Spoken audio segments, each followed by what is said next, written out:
Senhor. É um prazer estar com os irmãos novamente nessa oportunidade.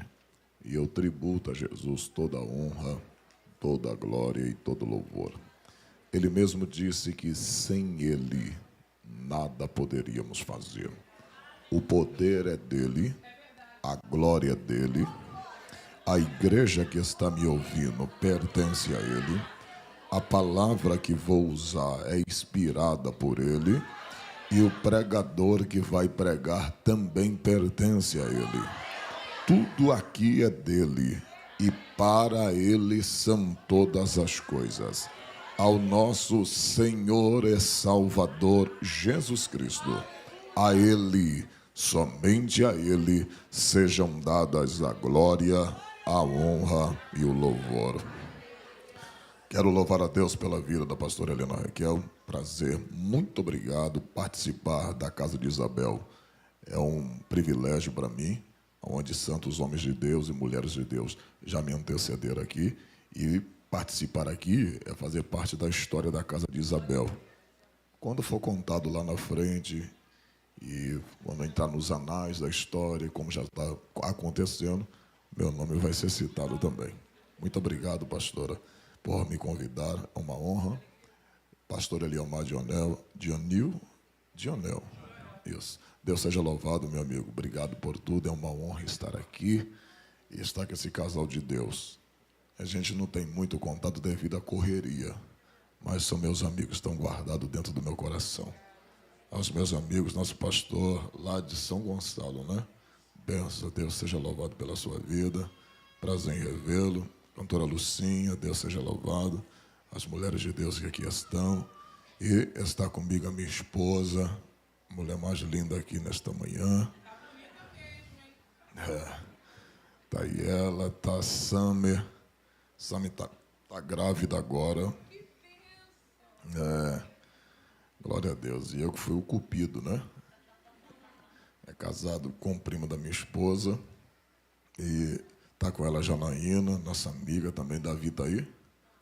Tá a Janaína, tá minha filha Tiffany, a minha modelo, tá aí meu amigo pastor presidente, pastor Gilmar Santana, uma igreja abençoada ali em São João de Meriti, Deus seja louvado, e também meu filho, que eu chamo ele de filho, ele me chama de pai, Aleph Victor, tá aqui também, Deus seja louvado.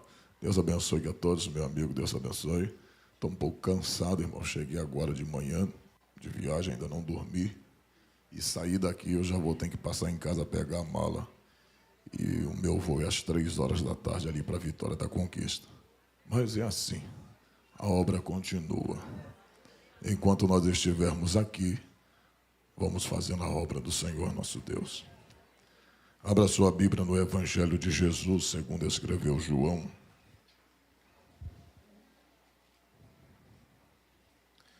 O capítulo de número 11. O versículo de número 25.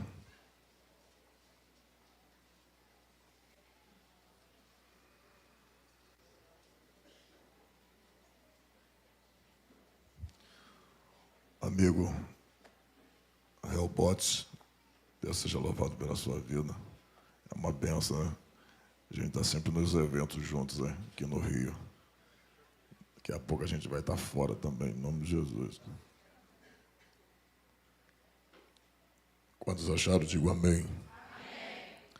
Disse-lhe Jesus: Eu sou a ressurreição e a vida. Quem crê em mim, ainda que esteja morto, viverá. E todo aquele que vive e crê em mim, nunca morrerá. Crê tu isso? Tome seus assentos em nome de Jesus.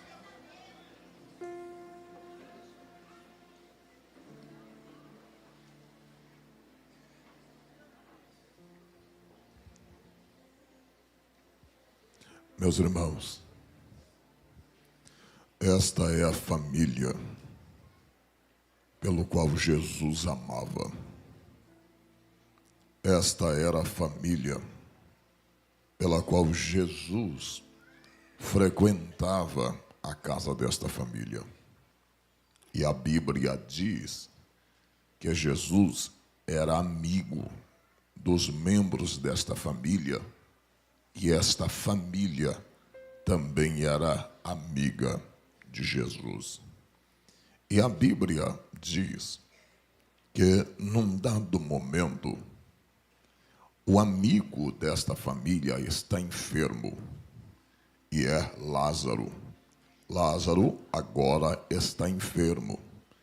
E quando Marta e Maria percebem que a enfermidade está se agravando, ela não vai perder tempo. Ela vai enviar mensageiros até onde Jesus está. E a mensagem que chega até Jesus é esta: Senhor, aquele amigo que tu amas está enfermo. Observe que as irmãs não confundem as coisas. Jesus é amigo da família, mas mesmo Jesus sendo amigo da família, ela não manda mensagem dizendo assim: amigo, vai até a minha casa, porque o teu amigo que tu amas está enfermo. Ela pronuncia desta forma: Senhor, o amigo que tu amas está enfermo. Sabe o que ela está dizendo? Ele é meu amigo, mas antes de qualquer coisa, ele é o meu Senhor. Tem gente que bate no peito e diz assim: eu sou salva, Cristo é o meu Salvador. Mas como é que um salvo pode ser salvo se faz o que quer? Salvo só pode ser salvo quando ele tem Jesus como Senhor e Salvador da sua vida. Todo aquele que tinha um Senhor na Bíblia, ele era escravo. E escravo não tinha vontade. Escravo ficava subalterno à vontade do seu Senhor na sua vida. Por isso que Jesus disse: porque vocês me dizem Senhor, Senhor, se não faz o que eu mando? Então todo aquele que tem Cristo como Senhor tem que ter de fato a reverência, o temor pelo seu Senhor. Sabe por quê? Tem muitos pastores que não dão muita intimidade para a ovelha. Existem pastores que querem ser amigos da ovelha, mas tem ovelhas que confundem a amizade com a liberdade. Existem pastores que querem ser amigo da ovelha, e se o nome do pastor é Marcelo, quer chamar de Marcelinho. Se o nome do pastor é Pedro, quer chamar de Pedrinho. Pastor, segundo diz a Bíblia, está um patamar acima. Então ele está aqui para alimentar você. Ele está aqui para te dar as diretrizes para você ir para o céu, alimentar a sua alma. Se você é amigo de um juiz, ele pode ser o seu amigo que senta com você para tomar refrigerante, almoça na sua casa, janta na sua casa e você na casa dele. Mas na hora que ele tiver com a sua túnica, a hora que ele tiver no seu local de trabalho, você tem que chegar para ele e falar: Vossa Excelência, Vosso Excelentíssimo Senhor Juiz. É a forma que você vai se reportar, porque quando nós estamos aqui ou fora daqui, ele pode ser o pastor, pode ser seu amigo, mas você tem que continuar considerando ele como seu pastor e não fazendo da sua liberdade, da sua amizade, uma liberdade para desrespeitar. Então, quando a mensagem chegou até Jesus, foi essa: Senhor, o amigo que tu amas. Atente para isso aqui. A mensagem também não chega desta forma: Senhor, o amigo que te ama está enfermo. Não, mas ela disse, o amigo em que tu amas está enfermo. Sabe por que Marta mandou entregar a mensagem desta forma? Porque Marta está dizendo, o que vai fazer o meu irmão ser curado não é o que a gente sente por ele, mas é o que ele sente por nós. Oh, glória! Sabe qual é a diferença? O meu sentimento por Deus varia. O meu sentimento por Deus pode mudar a qualquer momento. Existem pessoas que estão dentro da casa de Deus, que outrora dizia, eu amo Deus, eu sirvo a Deus porque eu amo, e tem uma boa gama que está afastado, cheirando cocaína, estão desviados, estão no tráfego, mas pessoas que outrora dizia que amava a Deus. Então o sentimento do homem em relação a Deus muda, mas o sentimento de Deus em relação a nós é inalterável, continua o mesmo. O sentimento que Deus tem por nós não pode ser mudado. Se você for santo, Deus te ama. Se você também não for, Deus te ama da mesma forma. Se você obedece, Deus te ama. Se você não obedecer, Deus continua te amando. Se você não pecar, Deus te ama. Se você pecar, Ele vai arrebentar você, vai corrigir você, vai dar umas pancadas em você, mas Ele continua te amando. Nada que eu faça pode aumentar ou diminuir o que Deus sente por mim e por você. É incondicional. Isto não está imposto uma condição para Deus te amar. Então escute o que eu vou falar. Não faça disso uma doutrina, mas pelo menos algo que está no texto. E isso acontece por muitas vezes na Bíblia. Deus disse para Israel, eu não estou te dando vitória porque vocês estão pelejando, porque vocês estão clamando a mim. Essa vitória que eu estou dando a vocês é por amor ao meu nome. Você não entendeu. Existem vitórias que Deus vai te entregar. Não é por causa do teu clamor, não é por causa da tua adoração, não é por causa da tua oração, é pelo fato de Deus te amar. Deus vai te dar essa vitória. Você tem base para isso, trovão? Você está lembrado do capítulo 7, verso 11 do livro de Lucas? A Bíblia diz que a viúva, o seu filho está morto. Ela não clama, ela não adora, ela não ora, mas Jesus chega e disse para o cortejo, o teu filho vai despertar agora. Oh glória! Tem gente aqui, olha para cá, a única coisa que ela tinha era lágrima. Tem gente aqui que está sem força para orar, tem gente aqui que está sem força para adorar, tem gente aqui que está sem força para clamar, mas ainda tem lágrima. E se o teu clamor não fala, a tua lágrima fala alguma coisa diante do Deus que tu serve. Ei, glória! Então escute isso aqui. Não tem como nem eu e nem você sair daqui hoje sem ser abençoado. Que é isso, trovão? Vou repetir mais uma vez. Não tem possibilidade de nem eu e nem você sair daqui sem ser abençoado. Como, trovão? Porque se Deus não te abençoar pela tua oração, se Deus não te abençoar pelo teu clamor, se Deus não te abençoar pela tua oração, Deus vai te abençoar por aquilo que Ele sente por você. Oh glória!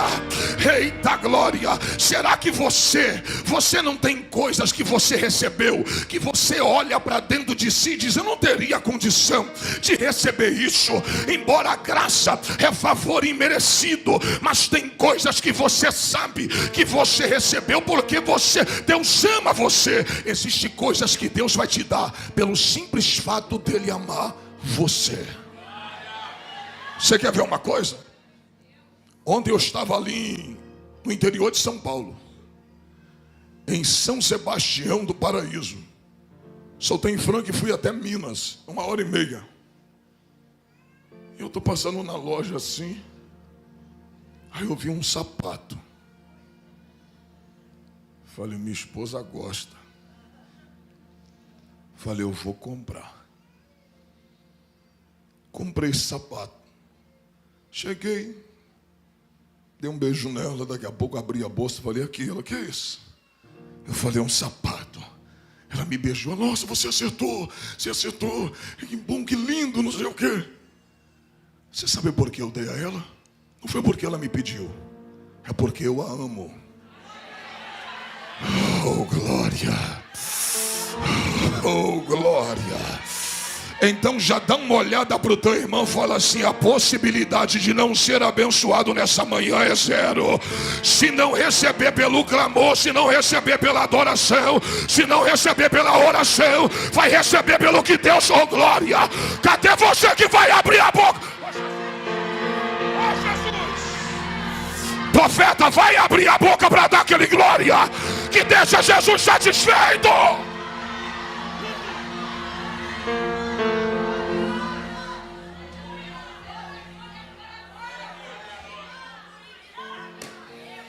Quando Jesus recebe a palavra, ele vai mandar a mensagem de volta dizendo, diz para elas que esta enfermidade não é para a morte, mas é para que o nome do meu Pai seja glorificado através dela. Não, você não entendeu. Essa enfermidade não é para a morte. Olha para cá, irmãos. Se você for observar e fazer uma boa exegese do texto, a enfermidade matou Jesus, a enfermidade matou Lázaro. Então como que Jesus disse, essa enfermidade não é para a morte, se a enfermidade matou Lázaro? Jesus está dizendo, essa enfermidade vai matar Lázaro para o mundo, mas para mim ele continuará vivo. Agora olha para cá, Jesus está dizendo, avisa a Marta, avisa a Maria, que essa enfermidade no final, o meu nome vai ser glorificado. Então pega isso aqui e leva para casa. Jesus está dizendo, não importa o nome que vai aparecer antes de eu chegar, não importa se vai aparecer o nome da morte, não importa se vai aparecer a enfermidade, o importante não será o começo, o importante vai ser eu chegar no final. É o meu nome que será glorificado nela.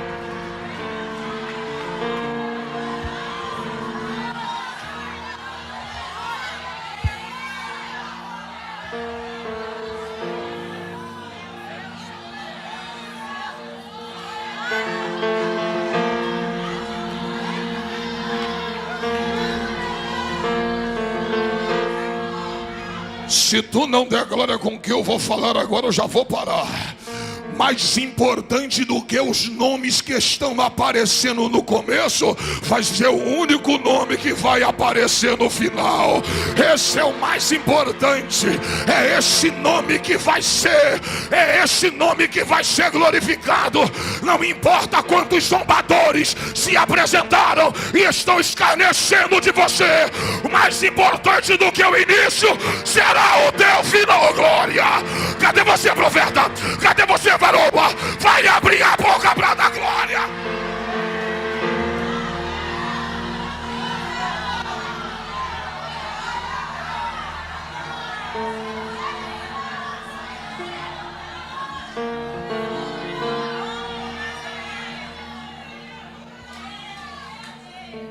Quando Jesus disse, essa enfermidade não é para a morte, mas a enfermidade mata Lázaro, ele está dizendo que aquela morte, aquela enfermidade ia causar uma morte paliativa, momentânea.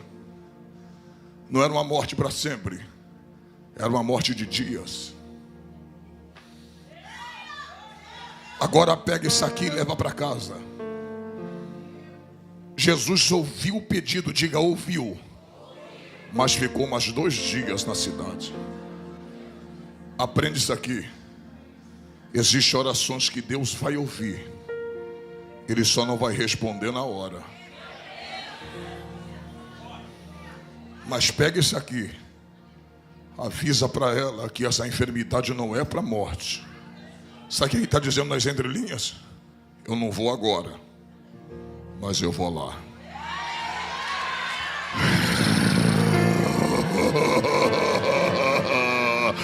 Oh, glória! Então qual é o segredo? É clamar. Não deixe de clamar. Continua clamando. Oh, glória! Ainda que ele não responda, mas se ele já ouviu, e se ele já ouviu, o veredito já foi dado. Eu não vou na hora que você quer, eu não vou no momento que você me pediu, mas a hora que eu chegar lá, eu vou. Ô profeta, vai abrir a boca para dar glória, vai abrir a boca para adorar o nome do Nazareno.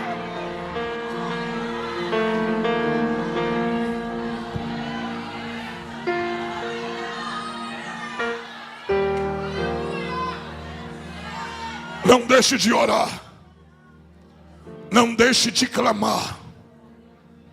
Ele ouve, mas demora mais 2 dias. Diga 2 dias.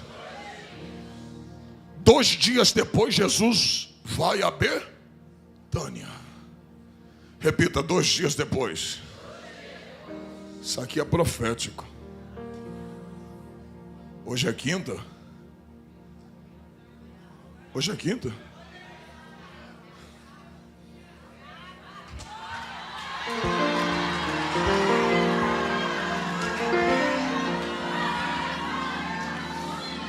Quantos pegam essa palavra profética?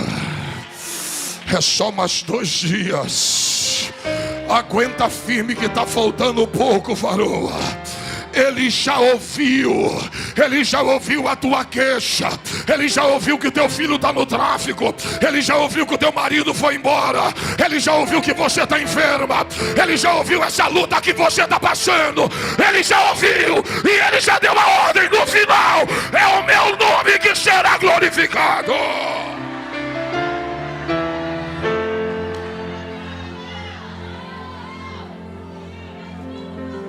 Agora existem orações que a gente vai fazer e Deus vai responder na hora. Onde está isso, trovão? Capítulo 18 de 1 de Reis. Elias falou, vamos acabar com a palhaçada. Subamos ao Carmelo, e o Deus que responder por fogo, esse será Deus em Israel. Quando Elias falou isso, parece que eu estou vendo o diabo fazendo assim com a mão, ó. Parece que eu estou vendo dando uma olhadinha para Jeová dizendo, tu perdeu, hein? Você tem como me provar o que você está falando? Tenho. Porque no capítulo 13 e 14 do Apocalipse, fala que o dragão vai dar poder ao falso profeta. E ele vai fazer cair fogo do céu. Sabe quem vai dar poder ao falso profeta? O diabo. E o diabo do Novo Testamento é diferente do Velho? O mesmo diabo que vai fazer cair fogo na grande tribulação, podia fazer cair no Carmelo. O diabo já estava satisfeito dizendo agora, porque Baal é uma representação de Lúcifer. Lúcifer está dentro do seu coração dizendo, é hoje que o fogo vai descer. Parece que eu estou vendo o Senhor dando uma trava no cão e dizendo, baixa a bola, porque no Carmelo só quem vai fazer cair fogo sou eu aqui hoje. Oh, glória! Você não entendeu. Na casa de Isabel não tem lugar para fogo estranho. Varão, se tu não abrir a boca para Jesus, eu vou voar aqui hoje. Eu estou sentindo uma graça muito forte. Há uma presença poderosa do Espírito de Deus. Abre a boca para adorar, profeta. Abre a boca para adorar, varão.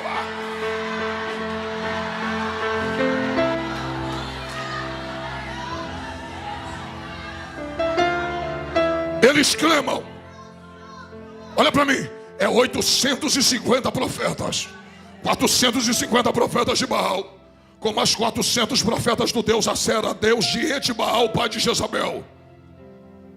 Arrumam o altar 8 horas da manhã e clamam de 8 da manhã até as 3 da tarde dizendo: Baal responde, Baal responde. Irmão, quando eu falo, segundo a ciência, o homem fala 13.000 palavras por dia, a mulher 22, minha mulher 44.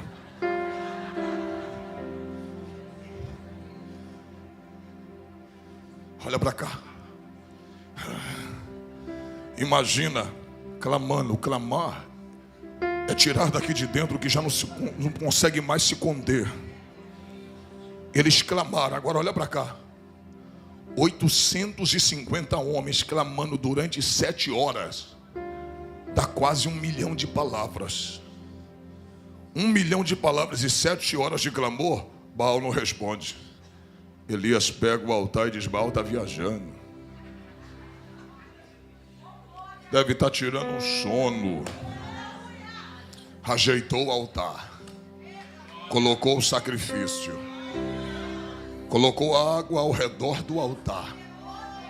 Aquela água ali não estava chovendo em Israel. O céu estava fechado. E Elias vai colocar no altar o que estava faltando.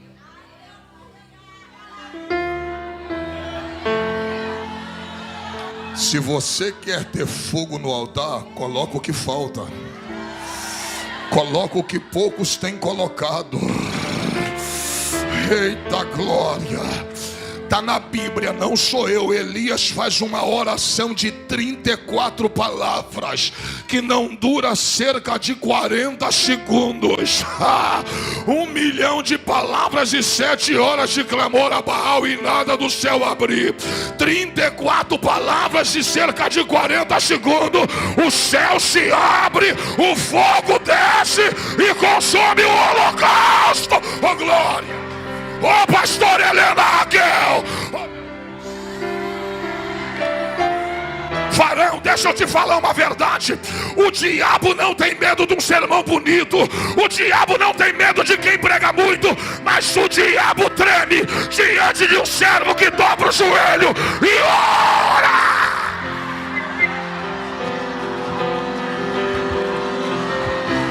Cadê você que vai abrir a boca para adorar?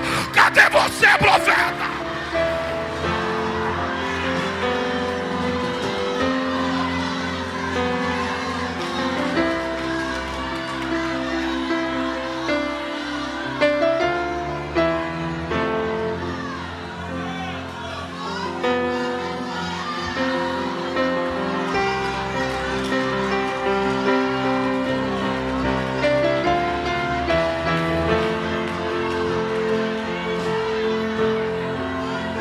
Quem está sentindo essa presença de Jesus aqui?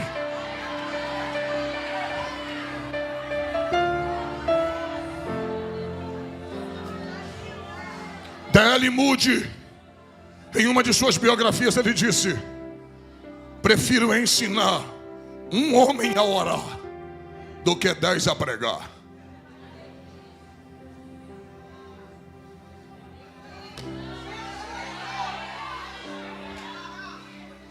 O diabo sabe que quando você ora, você pode dobrar o joelho vazio, mas quando tu levanta, eita glória, eita glória. Varoa, olha pra cá. Isso aqui é um canhão. Isso aqui é outro canhão. E na tua boca tem um projétil que destrói toda a estrutura de luz. Oh glória. Abre a boca pra adorar aí, varoa. Abre a boca pra adorar aí.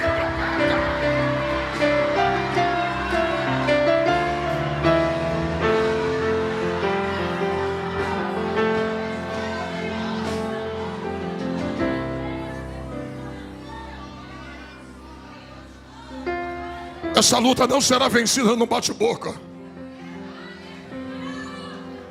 Essa luta vai ser vencida entre 4 paredes com teu Deus. Deus está mandando eu dizer para alguém: ore. Se eu não responder na hora, mas eu vou te dar a garantia que eu vou atender o teu pedido. E tem oração que Deus vai responder de imediato. Eita glória, Eita glória! Essa enfermidade não é para a morte, mas é para glorificar o meu nome através dela. Não, você não entendeu. Jesus está mandando, eu disse, olha para cá. Quando Marta mandou chamar Jesus, ela está dizendo, chega antes que ele morra. Intervenha antes que morra. Talvez você está assim, Deus, entra logo, senão o divórcio vai sair. Entra logo, senão meu filho vai ser condenado. Entra logo, senão eu vou perder a casa. E tem oração que Deus vai ouvir, que ainda vai demorar um pouquinho. Mas Ele vai bradar no teu coração e diz, eu vou agir. Olha para mim. Quando Ele disse, o meu nome será glorificado por ela, Ele está dizendo, não importa o nome que apareça.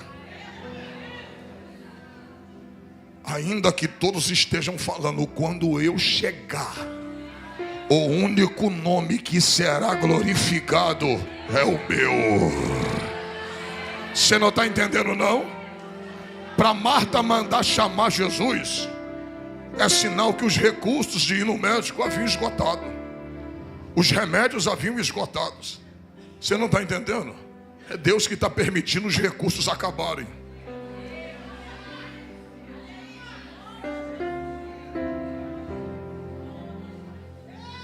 Quando a medicina fala não tem mais jeito, é o final. Deus diz, agora é o começo.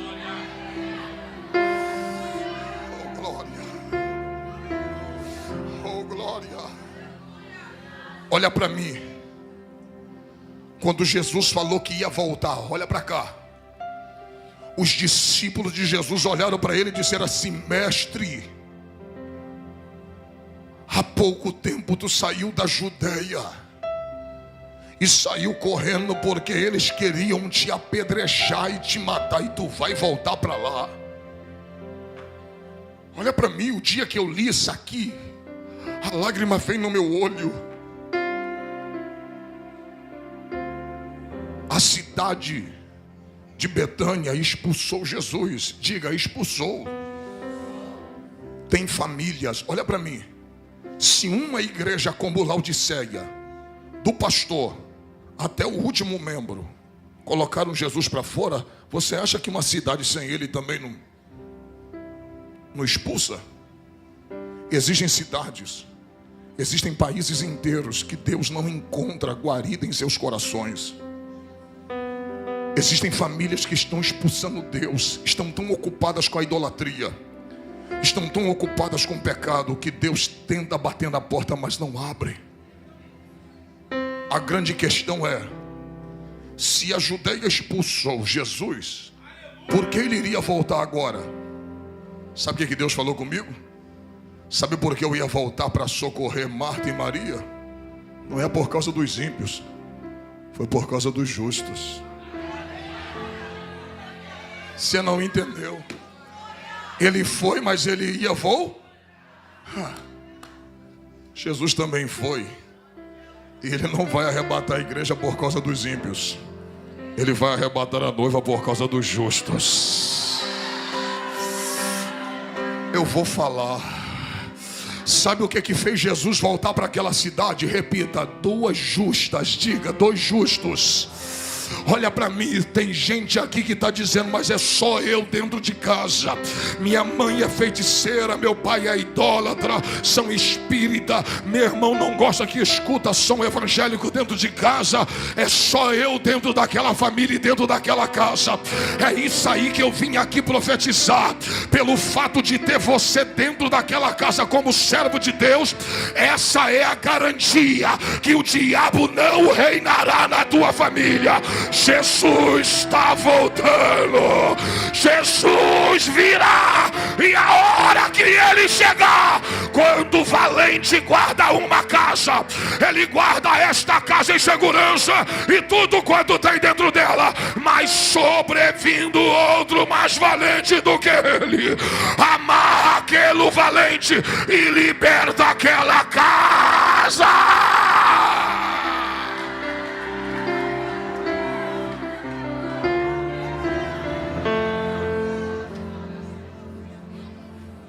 Diga para o teu irmão assim: todo o processo da ressurreição de Lázaro começou com uma oração.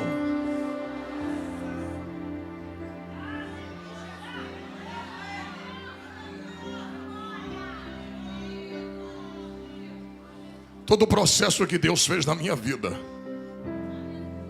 começou com o joelho de um casal. Meu pai e minha mãe. Fui nascido e criado dentro do Evangelho.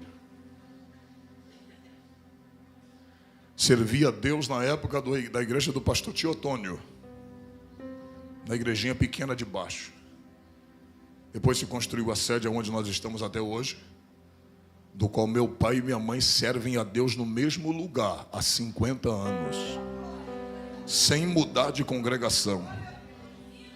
Olha para cá. Cresci escutando os homens louvando, a orquestra. Só que sabe como é filho de crente? Vai passando os períodos, e eu digo que a minha geração foi a melhor geração que já existiu. Porque a minha geração, eu brinquei de bola, eu brinquei de ioiô, eu brinquei de peão, eu brinquei de búlica, eu brinquei de gude, pique lateiro, pique esconde, pique tá, pique alto, polícia e ladrão. Foi a melhor geração. A gente brincava. Carniça, quem lembra? A nossa geração foi a melhor que já existiu. Ali a gente viveu de verdade. Hoje tudo isso foi substituído pela tecnologia. As pessoas já não brincam, já não se comunicam mais, mas eu vivi aquele momento, nós vivemos esse momento. E só que a gente vai crescendo, vai saindo da adolescência. E com 15 anos eu já comecei a querer sair. Eu tinha regra para chegar em casa. Eu tinha que sair 7h30 da noite e 10h30 da noite eu tinha que estar em casa. Se eu passasse dessa hora, o chicote comia. Apanhava de verdade. E eu me lembro que quando eu completei 16 anos, eu comecei, por curiosidade, a colocar o primeiro, 15 anos, eu coloquei o primeiro copo de cerveja na boca. E aquela foi a minha perdição. Porque naquela época, quando você bebia uma cerveja, você se sentia mais adulto. E o que eu fazia? Não tinha dinheiro para comprar o cigarro. Eu pegava as guimbas de cigarro com os amigos e começava a fumar. E chegava em casa, antes de chegar em casa, usava house. Ou então pegava a pasta de dente na rua mesmo, com a escova que já botava no bolso, e escovava o dente e chegava em casa. Como se nada tivesse acontecido. Um dia, eu estava já com 16 anos, e nós estávamos saindo naquele dia, eu perdi a cabeça e bebi demais. E quando eu estava bem tonto, bem ébrio, um rapaz chegou para mim que se dizia meu amigo e disse: só tem um jeito de tu ficar bom. Eu falei: como? Ele disse: experimente isso aqui. Ele tirou um saco de cocaína do bolso. Eu falei: como se faz isso? Ele preparou aquela trilha para mim e eu cheirei aquilo. Quando eu cheirei, o efeito do álcool foi embora na hora, cortou. E olha como é que o diabo me pegou. Eu disse: então vou precisar pelo menos de um saquinho desse toda vez que eu beber. Porque toda vez que eu ficar bêbado, eu cheiro isso aqui e fico bom. E eu comecei desta forma a me aprofundar no vício da cocaína. Foi assim que o diabo foi me pegando. Dali, eu comecei a trabalhar e comecei a ganhar bem. E eu ganhava dinheiro toda semana. E R$100 há 20 anos atrás era dinheiro. E pelo menos do salário que eu tinha, R$100 eu pegava. E começava a não já querer comprar sacos. Eu comprava gramas de cocaína. Comecei a arrumar amizade com os rapazes da Boca de Fumo. E ali eu comecei a usar muita cocaína.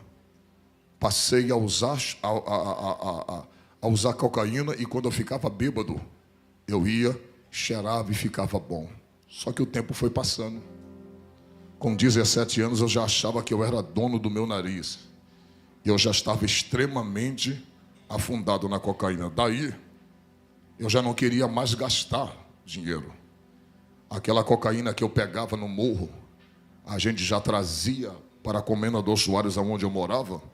E dali, nós pegávamos aquela cocaína semi-pura, que nós tínhamos contato, e pegava aquela cocaína e colocava tudo quanto era desgraça ali dentro. Pó Royal, colocava xilocaína, Doril, tudo ali, misturava.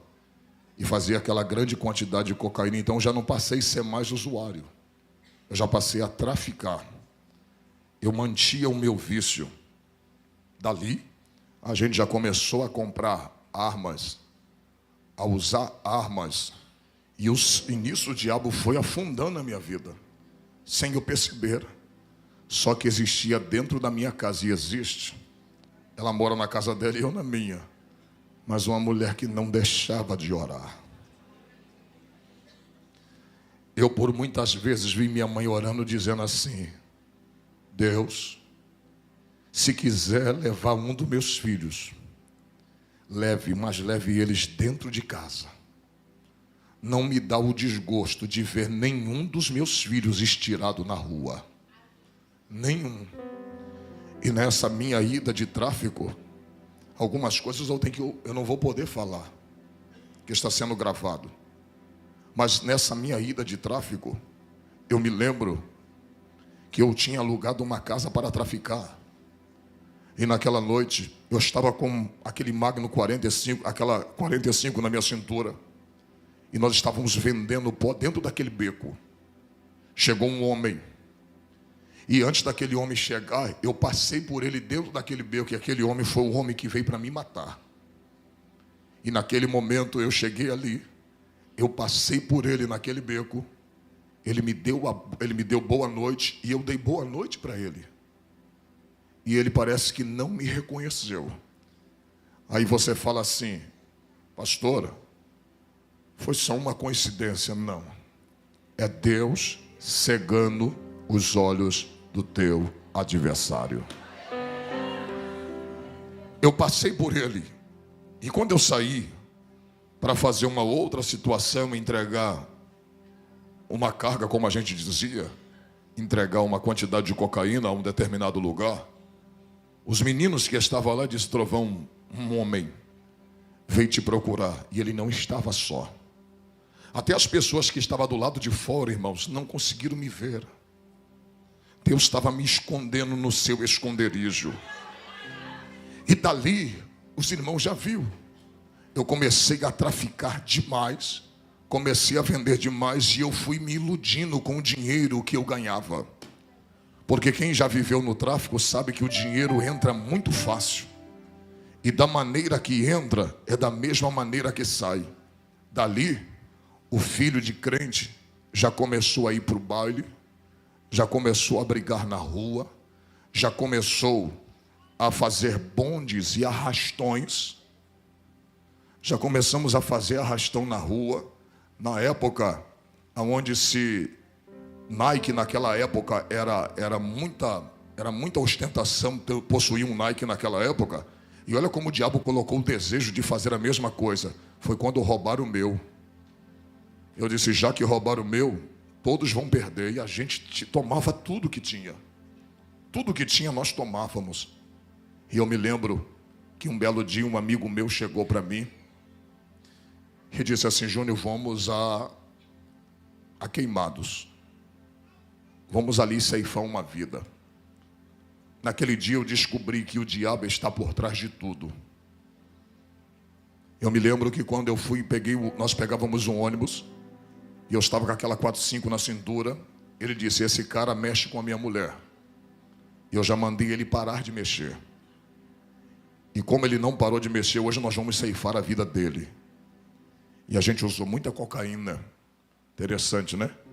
De cara limpa ninguém consegue fazer nada.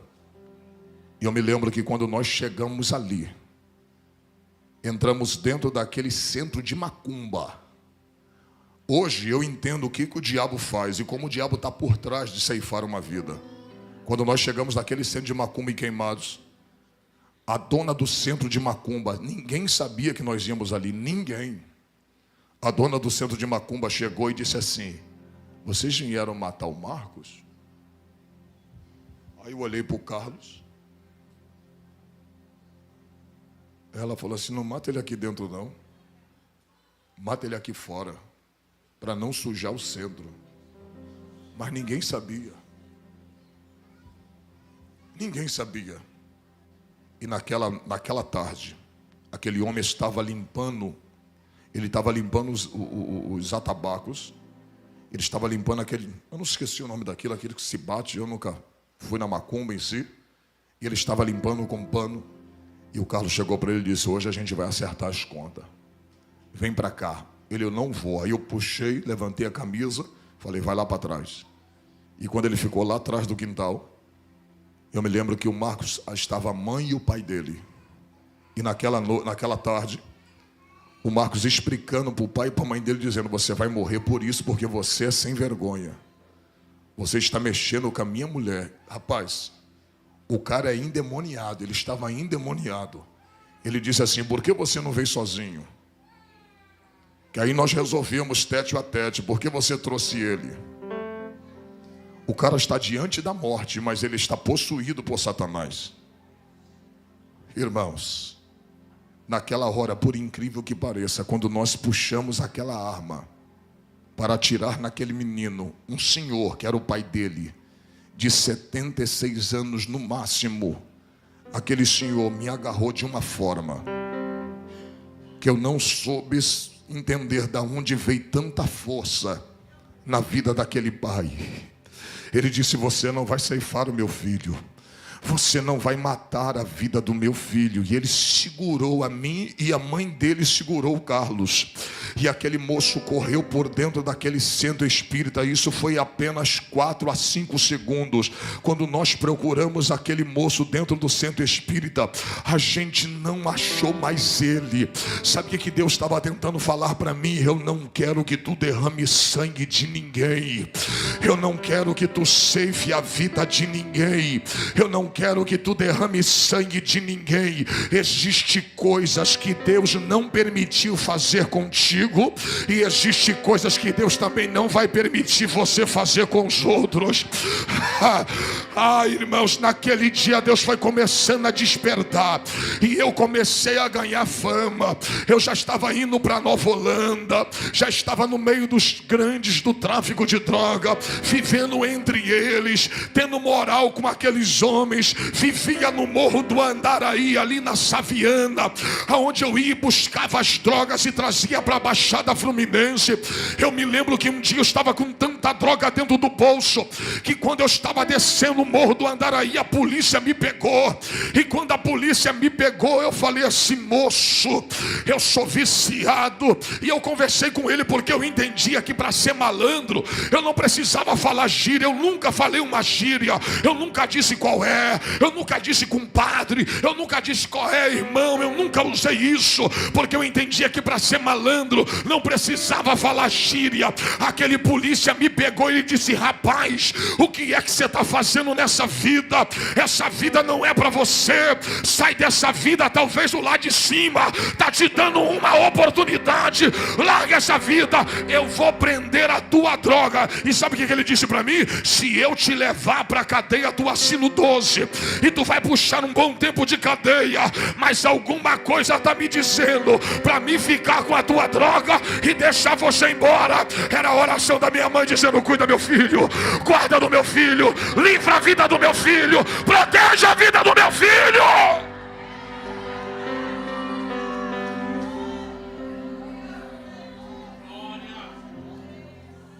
Olha para mim. Aquele dia eu tomei aquele bote, sabe o que eu fiz? Fui lá para o Morro do Acari e peguei mais uma quantidade de drogas. E fui para dentro de uma casa de um amigo meu chamado Virley. Colocamos aquela grande quantidade de cocaína, parecia um monte, dentro de um prato. Comecei a cortar aquela cocaína na gilete, fazendo as trilhas. E nós começamos a cheirar. Cheirar. Eu e ele, cheirar. Até o ponto que naquela noite meu nariz começou a sangrar. E quando eu percebi que eu ia ter uma overdose de cocaína, eu nunca esqueci quem eu fui. Quando você se afasta, todo afastado um dia já experimentou Deus. E não existe ninguém que experimente Deus e esqueça dele. Eu estava naquela mesa com meu nariz sangrando, e quando eu vi que eu ia ter aquela overdose, eu comecei a cantar na frente daquele amigo meu que era ímpio como eu também era. Eu cantei desta forma: eu sei que errei, mas peço outra vez uma chance.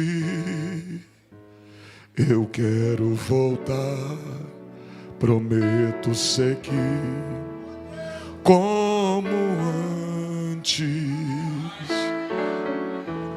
Não dá pra ficar distante assim, com essa angústia no olhar. Por isso preciso ao primeiro amor voltar. Eu quero voltar ao primeiro amor. Preciso voltar ao primeiro amor. Quebra minha vida, faça-me de novo. É tudo que eu preciso para ser um vaso novo.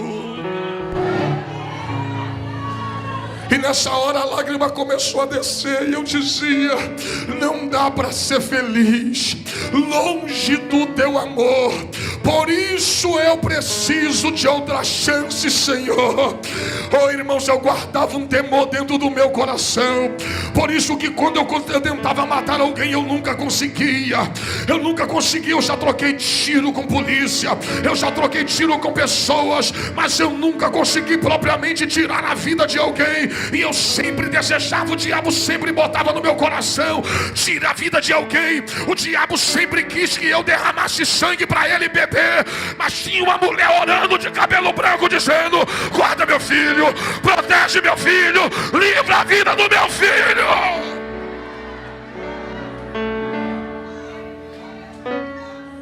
Um dia se reuniu eu e mais 3 e disse: hoje nós vamos tomar tudo, e quem revidar a gente vai matar. Estávamos decididos a fazer uma arrastão, e o primeiro que se levantasse, o primeiro que revidasse, nós íamos matar. Estávamos com touca, já predisposto a fazer tudo aquilo, tudo premeditado. E quando nós saímos para fazer um assalto, naquela noite eu não vi, mas quando a pessoa viu que haviam 3 elementos andando pela rua, suspeito, aquele policial apaisano seguiu a gente. E quando ele seguiu a gente, na hora que eu puxei do revólver, eu estava com um Magno 357, 6 polegadas, parecia um coringa cromado. Quando eu puxei aquele revólver para fazermos o assalto, eu só comecei a ver do outro lado da rua fogo saindo do cano daquele revólver. O primeiro pegou na minha barriga, aqui. Eu tomei o primeiro tiro aqui. E o amigo que estava comigo hoje é presbítero da Assembleia de Deus, aonde eu congrego. Ele tomou o primeiro tiro na perna e ele caiu. E por incrível que pareça, Deus não queria eu deixar matar ninguém. Eu frente a frente com aquele polícia, ele do outro lado, eu apontei o revólver. Irmãos, quem tem revólver sabe, o Magno não falha. Aquele revólver não tem como picotar uma bala. Eu apontei para a direção dele, para dar no peito dele. Quando eu apontei e apertei o gatilho, o revólver falhou. Deus segurou aquela bala. E quando eu fui dar quando eu dei o primeiro, falhou, e eu tomei o outro, que eu virei, quando eu vi que ele ia atirar, eu corri e bateu aqui na minha mão. Tem onde a minha mão está furada, bateu aqui, vazou aqui. E quando eu dei o segundo, aí pegou. Mas eu já dei já com as costas, virando o pescoço e atirando para ele não atirar mais em mim. Daquele dia ali, eu tomei 2 tiros. O Henrique tomou um na perna. E o cara chegou na cabeça dele e disse: você vai morrer. E apareceu gente não sei de onde. Saiu, a rua estava semideserta. Apareceu pessoas não sei de onde e gritou: não faça isso com esse jovem.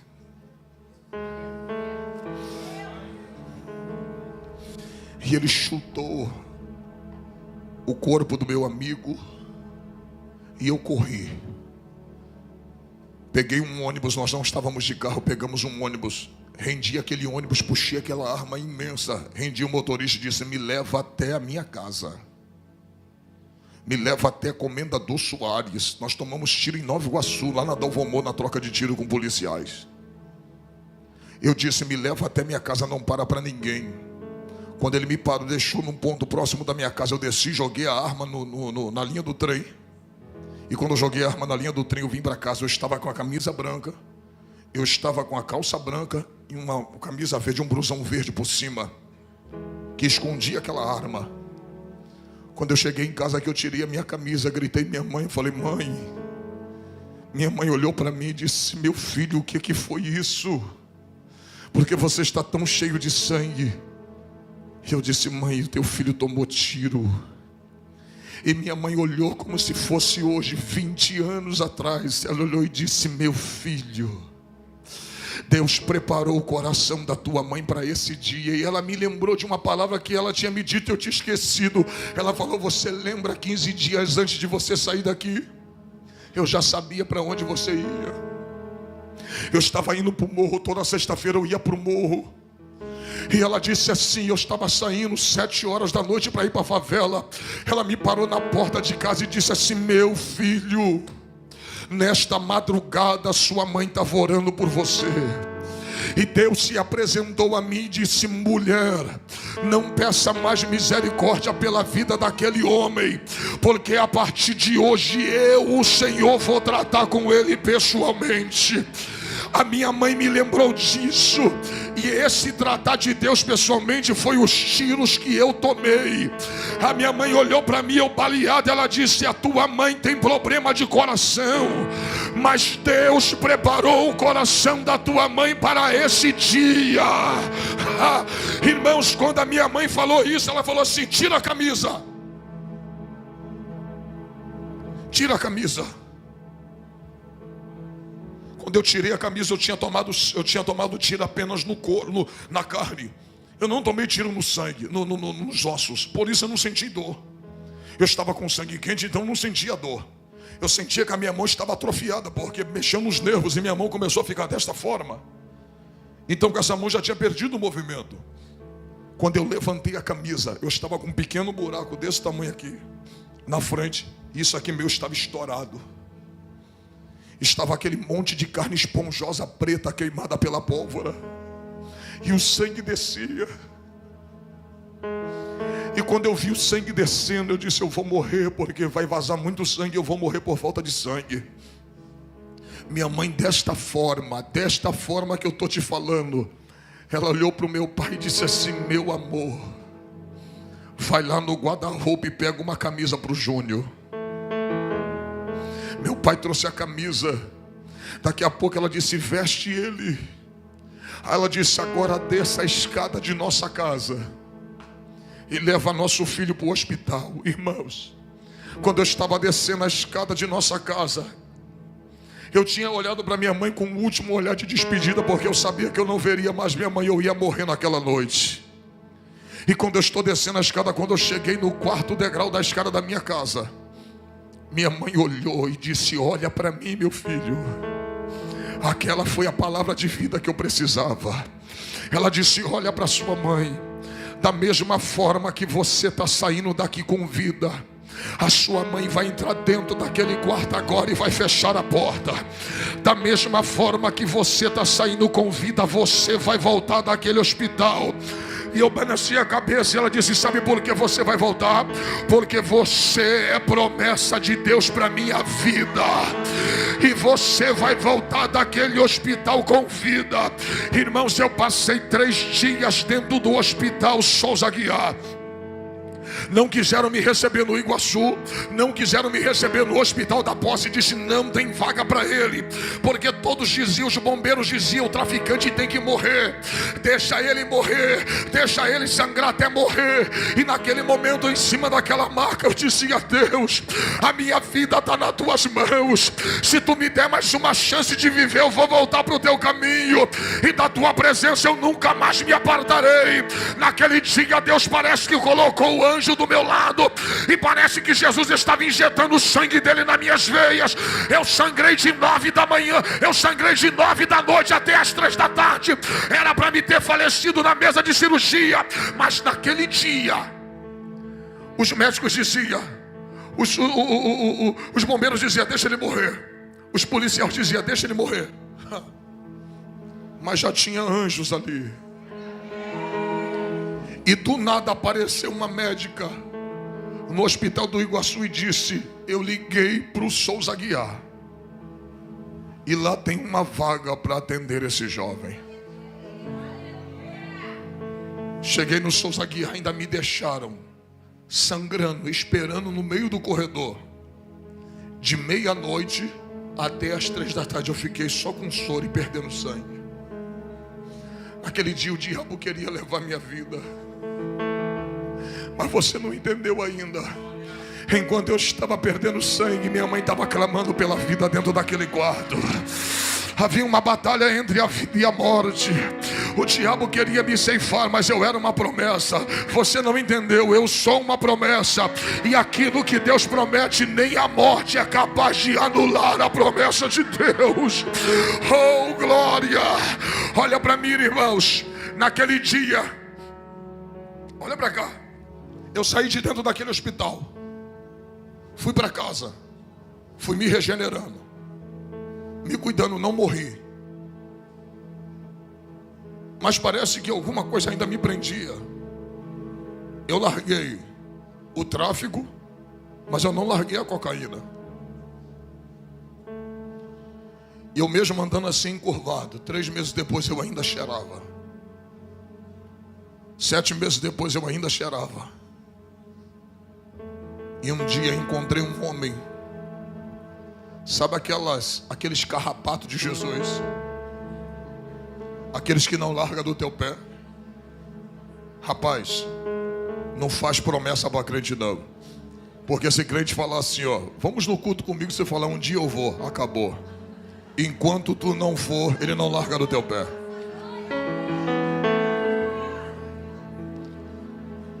Era uma quinta-feira, olha para mim, quinta-feira. Eu estava com o bolso cheio de cocaína, mas eu não havia cheirado. O Maxi, que hoje é pastor, ele disse assim: Júnior, eu estou vendo que você está ébrio, você está bom, você não está ébrio, você não está drogado. Paga aquela dívida hoje. Eu falei: ô Maxi, hoje não. Ele: Júnior, se você for à igreja comigo hoje, depois da minha salvação e depois do meu casamento, será o dia mais feliz da minha vida. Aí eu pensei assim, eu falei: esse cara é chato. Então já que eu não cheirei, eu vou para a igreja, depois da igreja eu cheiro. Mas eu vou lá e pago a dívida e morre. Irmãos, fui em casa. Quem é das antigas que lembra das marcas? Eu tinha um tênis reboque, uma calça da HD e uma calça da HD e a camisa da Hang Loose. Eu magrinho, chupado pela cocaína. Eu era muito magro, porque quem cheira é magro demais, é tudo chupado. Vai eu à igreja. 7 horas cheguei, 7 e pouca cheguei na igreja. Irmãos, a congregação do campo do pastor Geraldo Vicente, lá em Comendador Soares, estava lotado na rua da Sobel, da antiga Sobel, lotada como está aqui. Tinha-se tanto de gente aqui na igreja. O púlpito cheio. Quando deu 8 horas, ele me apresentou. Ele disse: está conosco aí o Júnior, a convite do Max. Está aí.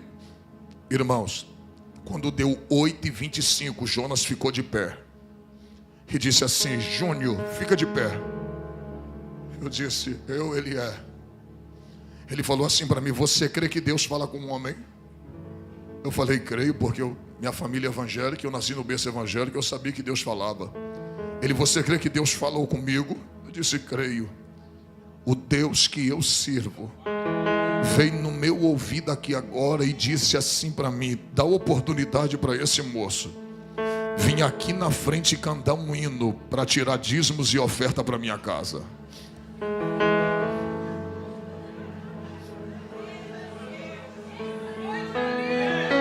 Naquele dia eu descobri, sabe o quê? Quando Deus quer salvar alguém, até a liturgia do culto Ele quebra. Porque a liturgia do culto diz que você tem que dar oportunidade para quem é crente e quem está em comunhão com a igreja e com Deus. Nunca para uma pessoa que não é crente. E vai eu pela primeira vez na igreja, abri a boca e cantei: quebra minha vida, faça-me de novo, oh, oh, oh, oh. É tudo que eu preciso para ser um vaso novo. Não dá para ser feliz longe do teu amor. Aqui na casa de Isabel, outra chance, Senhor.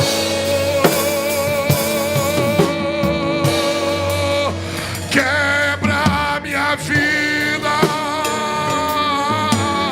A igreja.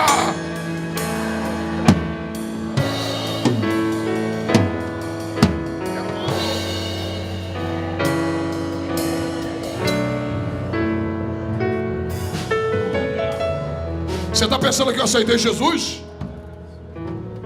Não cheirei naquela noite. Peguei a cocaína na quinta, na sexta, cheirei.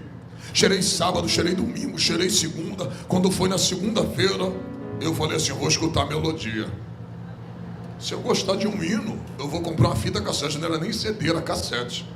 Eu falei: vou escutar um playback, vou comprar um playback e vou lá naquela igreja de novo. Olha a estratégia de Deus, irmão. O Max já não me convidou, eu já estava indo sozinho. Eu falei: eu vou lá, se ele me der oportunidade, eu vou cantar de novo. Quando deu 8h30, ele disse: Júnior, Deus mandou você cantar de novo. Cheirei sexta, sábado, domingo, segunda. Eu falei: vou escutar a melodia de novo.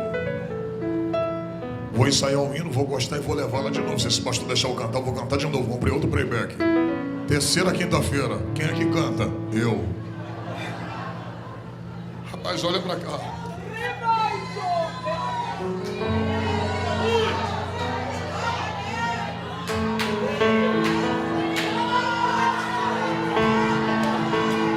Ele colocou o ministério dele em xeque por causa da minha alma. Porque aquilo ali da reunião de ministério. Não você pode deixar uma pessoa que não é crente assumir um púlpito que é santo.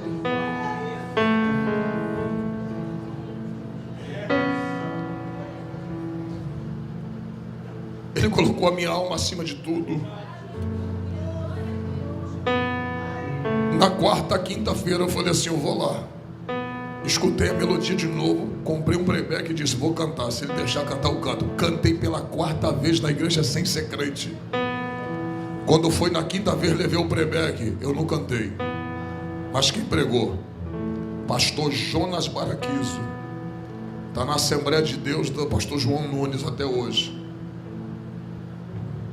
Ele era do campo do pastor Geraldo e hoje está no pastor João Nunes. Ele pregou.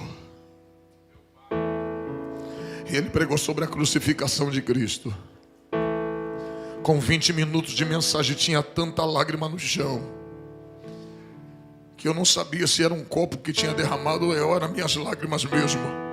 E quando eu olhei para o meu lado, sabe quem estava do meu lado? O Max, com a mão em cima do meu ombro, chorando. E eu disse: Max, eu tenho uma notícia para te dar. Ele fala: Júlio. Eu falei: me leva ali na frente, que eu preciso entregar minha vida para Jesus hoje. Eu já não aguento mais viver sem Cristo. Eu preciso sair daqui com Jesus. E naquela noite eu caí de joelho dobrado diante daquele altar. Eu disse: hoje eu quero entregar minha vida para Jesus, para nunca mais abandonar Ele. E naquela noite Jesus me recebeu. Naquela noite Jesus cuidou da minha vida. Sabe aonde minha mãe morava? Minha mãe estava morando nessa época. Ela se mudou para Minas. Depois que eu tomei tiro, eu comecei a me recuperar. Minha mãe se mudou para Minas, porque tinha passado muita coisa com os filhos dela. Eu no tráfico, meu irmão na bebida. E minha mãe já estava querendo descansar um pouco. Sabe o que Deus fez? Deus tinha libertado meu irmão de 22 anos da cachaça, o Marcelo. E meu irmão tem 22, já vai fazer 10 anos. Que já não encosta uma gota de bebida na boca e serve a Deus na igreja mundial e é batizado. Olha para cá. Quando eu aceitei Jesus, minha mãe estava morando em Minas Gerais nessa época. Cheguei em casa às 11 horas da noite. Peguei o telefone. Liguei para Minas. Ela: quem é que está falando? Eu falei: mãe, é teu filho. Ela: o que foi que você está ligando nessa hora, meu filho? Eu falei: mãe, eu estou ligando para a senhora para dizer que teu filho não está mais no tráfico. Teu filho acabou de aceitar Jesus, mãe. Teu filho acabou de entregar sua vida para Jesus. E ela do outro lado, eu ouvia minha mãe dizendo para o meu pai: eu sabia que Jesus ia salvar ele. Eu sabia que Jesus ia salvar ele. Eu sabia que Jesus ia libertar a vida dele. Acredite, 20 anos já se passaram. Nunca precisei ir para uma clínica me desintoxicar. Nunca precisei me tratar num centro de recuperação. Naquela noite, Jesus me libertou. E faz 20 anos que eu não encosto cocaína no meu nariz. E quando foi, eu desfiz das armas. Entreguei as armas. 3 meses depois, chegou os amigos lá em casa e diz assim: cadê as armas? Falei: troquei. Ele está com qual arma agora? Eu falei: agora eu estou com uma chamada calibre 66. Eu disse: Alex, se ela tem 2 canos. Ele: é o que? É escopeta? Eu falei: não, mas tem 2 canos. Ele: por quê? Eu falei: ela tem o Antigo e o Novo Testamento. Ele: mas e daí? Eu falei: aqui em um cano ela cospe sangue para purificar o pecado, o pecador do seu pecado. E no outro ela cospe fogo para encher a igreja que dá glória a Deus e aleluia.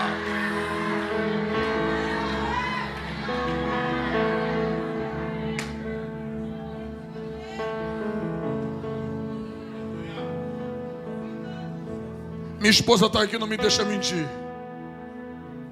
Encontrei o Jonas Baraquizo trabalhando numa loja aqui em Nova Iguaçu. Dei um abraço nele. Se alegrei com ele. 2 dias depois eu voltei em Nova Iguaçu com um paco meu de DVD. Falei: aqui, toma todos esses DVD. Esse aqui é os DVD do teu filho na fé. Isso aqui é os DVD que Deus deu para o teu filho pregar. Eu sou teu filho na fé. Olha o que Deus está fazendo na vida do teu filho. Abracei ele.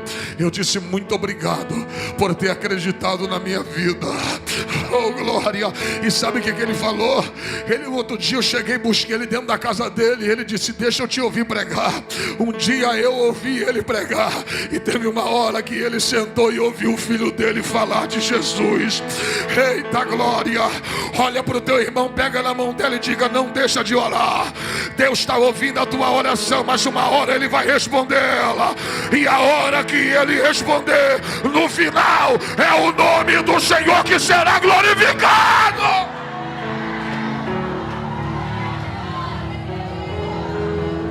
Finalizo aqui.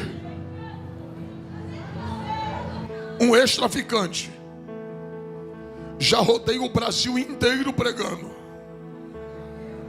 Já tive em todas as capitais pregando. Já tive em diversos países do mundo falando que Jesus salva e liberta. Um homem que era instrumento na mão do diabo, hoje é lavado, remido, servo de Deus, é instrumento na mão do Deus vivo. Agora olha para mim. Para arrebentar com o diabo, meu pai e minha mãe estão vivos.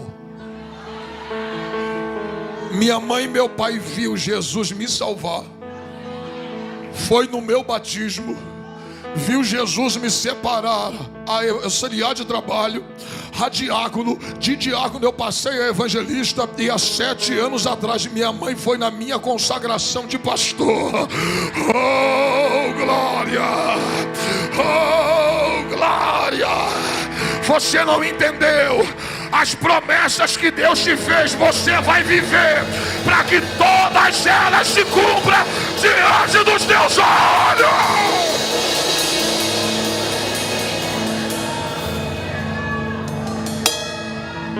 Antes de eu entregar essa mensagem à pastora Helena Raquel, entregar o microfone, não deu para entregar a mensagem toda.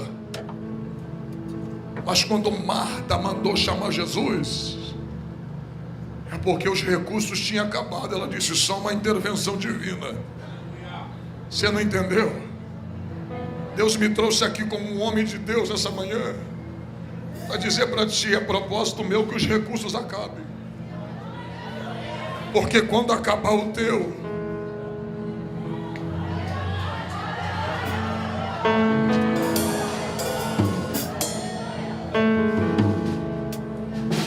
o diabo pode acabar com todos os recursos externos, todos os recursos materiais, mas ainda tem uma coisa que vai trazer Deus para esse negócio: tua fé e o teu clamor. A hora que tudo terminar diante dos teus olhos, Deus vai chegar, vai intervir no final.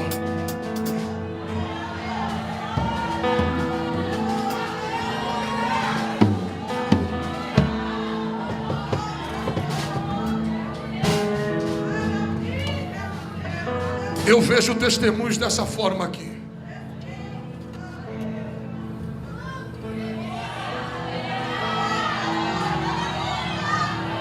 Eu vejo várias pessoas dizendo desta forma na casa de Isabel: isso aqui, esse aqui, foi literalmente o Senhor que me deu. Fica de pé. Fica de pé nessa manhã. Oh glória.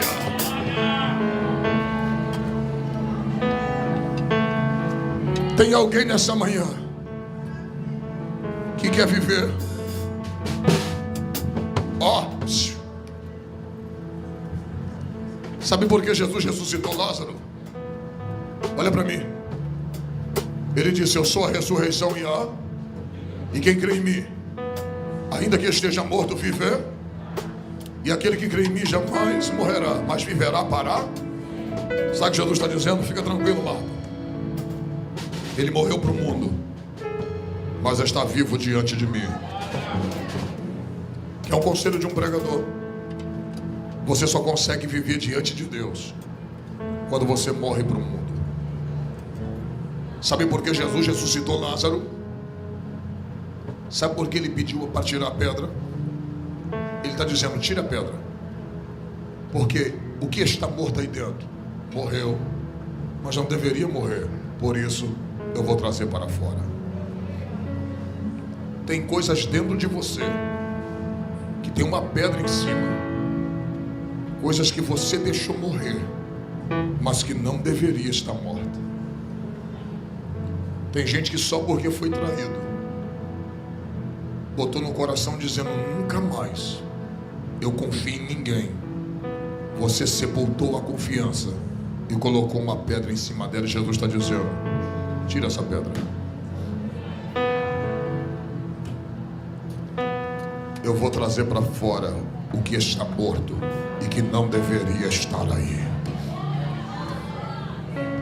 Tem alguém aqui nesta manhã que quer ressuscitar? Vem aqui agora. Jesus quer salvar sua vida aqui hoje na casa de Isabel. Aonde está a primeira pessoa que quer voltar para Jesus, ou entregar sua vida para Cristo agora? Vem aqui, não importa quão enrolado você esteja, quão atado você esteja, Ele vai ressuscitar você e vai desatar a sua vida aqui hoje. Cadê a primeira pessoa aqui nesta manhã? Tem alguém nesta tarde que vai entregar sua vida para Jesus? Sai do seu lugar. Santo Espírito, és bem-vindo aqui. Vem inundar, encher. É o desejo do